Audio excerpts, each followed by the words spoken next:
چەند ڕۆژێک ماوە بۆ هەڵبژاردنی خولی دوانزامی سەرۆکاتی کۆماری ئیسلامی ئێران کاندیدەکانی سەرۆکاتی لە دۆخێکی سەختی کێبرکێدان. ئەوەش لە کاتێکدایە ڕابەری باڵای شۆڕشی کۆماری ئیسلامی ئێران ترسی لە ململانەکانەیە بە زیانی ئێران بشکێتەوە.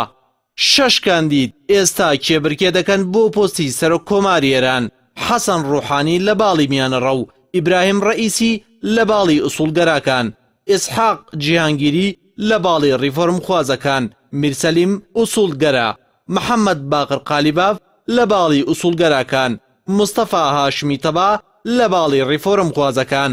ڕیفۆرم خواز و میانڕاوەکان حەسەن ڕوحانی سەرۆک کۆماری ئێستا بەهێزترین کاندیدیانە. دروشم و بەرنامەیان کار لەسەر کرانەوەی دەوڵەت و بوژانەوەی ئابووری دەکات، بەڵام ئوسوڵگەراکان کە لایەنگری شۆڕش و هێڵی ئیمامن. بەهێزترین کاندیدیان ئیبراهیم ڕەئیسیە. دروشم و بەرنامەیان هەناردەکردنی شۆڕش و بێزکردنی بەرگری ئێرانە بەرامبەر ئەمریکا و سعودیە و جوولەکە.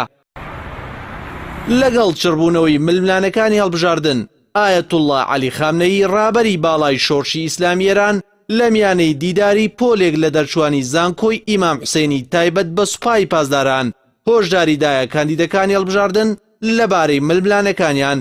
ئەوەی وت ئەگەر بەوشەکانتان دوشمن بە خۆتان ئومێدەوار دەکەن، ئەوە هەڵبژاردن بە زیانی کۆماری ئیسلامی ئێران تەواو دەبێت.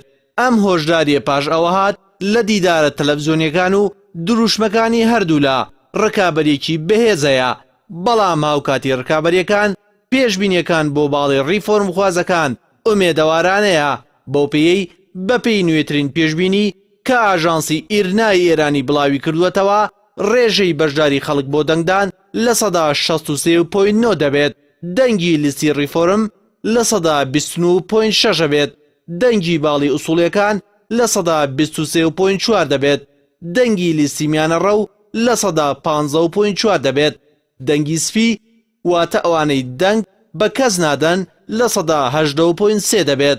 هەر بەپێی پێشبینیەکان هیچ کاندیدێک لەم هەڵبژاردنەدا ناتوانێت 50 زایدیەکی دەنگەکان مسەوگەر بکات، بۆیە ئەگەریەیە هەڵبژاردنەکە بکەوێتە خولی دووەم.